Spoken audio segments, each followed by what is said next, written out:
di dalam narodopo. Monona totong setia tugu anak galeo. Sagu-sagu aku luan sai pabosutun dikon. Sai pabosutun dikon. Ay kanguluan na barisarton dikin. Sa ijo lumaho Tuhan lungon tiyang apini. Si partogi na gumago o nalulong bukid. O malulong bukid. Mari kita berdoa. Kasih karunia dan damai sejahtera dari Allah Bapa dan dari Anak Tuhan Yesus Kristus menyertai kamu sekalian. Amin.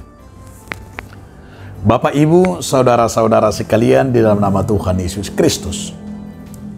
Marilah kita mendengarkan firman Tuhan hari ini yang tertulis dalam kitab 1 Korintus 1 ayat yang ketiga. Kasih karunia dan damai sejahtera dari Allah Bapa kita dan dari Tuhan Yesus Kristus menyertai kamu.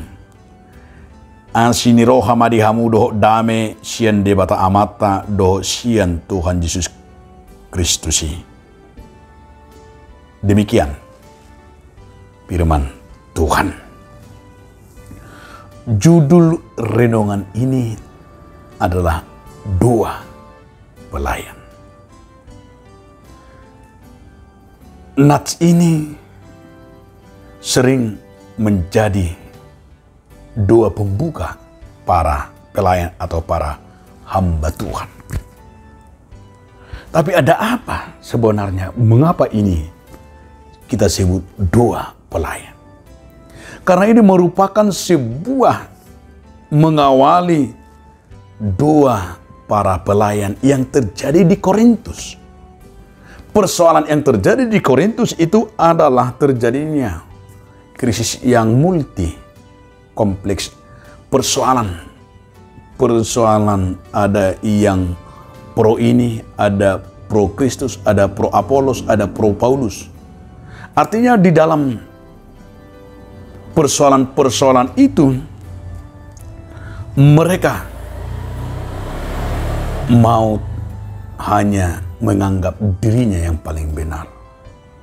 Maka dalam doa ini yang pertama sekali adalah menyentuh dengan, maka kata ini dikatakanlah kasih karunia dan damai sejahtera dari Allah Bapa dan Anak Tuhan Yesus menyertai kamu. Itu yang harus pertama sekali menyertai setiap orang percaya, setiap manusia. Maka di saat kasih karunia dan damai sejahtera itu tinggal di dalam diri kita, maka tentu persekutuan itu begitu indah.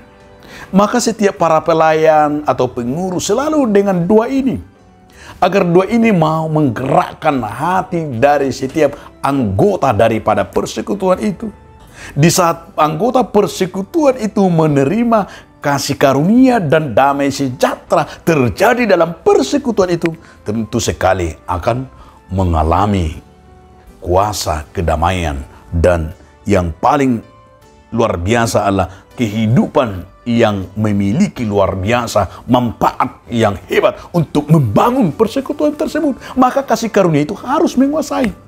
Damai sejahtera itu harus tinggal bagi mereka sehingga mereka akan saling menerima.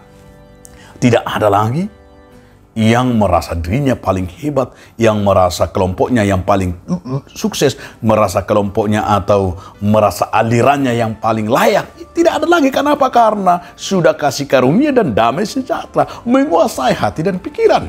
Maka persekutuan itu selalu kita mulai dengan doa kasih karunia, dengan doa damai sejahtera.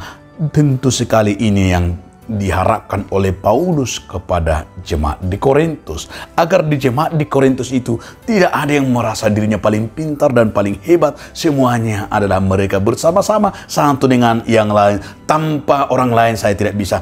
Artinya harus ada hubungan yang erat, hubungan yang saling membangun satu dengan yang lain. Untuk kebutuhan dan untuk membangun kerajaan Allah. Membangun rumah dan membangun bangunan Tuhan dalam gereja dan persekutuan itu.